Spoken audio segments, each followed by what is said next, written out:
అన్నదాత విజ్ఞానం యూట్యూబ్ ఛానల్కి స్వాగతం. తెలంగాణలో రైతు గుర్తింపు కార్డు ఫార్మర్ ఐడి అనేది రైతులకు ఒక ప్రత్యేకమైన గుర్తింపు సంఖ్య. ఇది 11 అంకెలు కలిగి ఉంటుంది మరియు ఇది ఆధార్ కార్డు తరహాలో ఉంటుంది. ఈ గుర్తింపు సంఖ్యను ఉపయోగించి రైతులు కేంద్ర ప్రభుత్వం ప్రవేశపెట్టే వివిధ వ్యవసాయ పథకాలను సులభంగా పొందవచ్చు.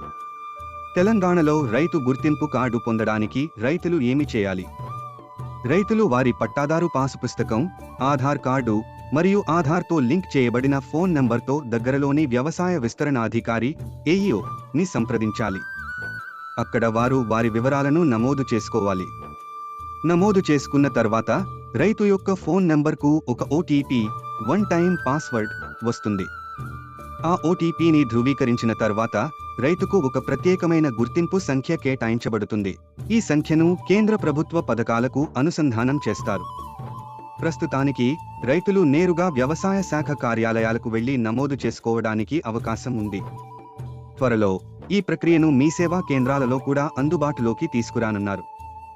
ఈ రైతు గుర్తింపు కార్డు కేంద్ర ప్రభుత్వ పథకాలకు ముఖ్యంగా వచ్చే సంవత్సరం నుండి ప్రధాన మంత్రి కిసాన్ సమ్మాన్ నిధి, పిఎం కిసాన్ వంటి వాటికి లబ్ధి పొందడానికి తప్పనిసరి కానుంది.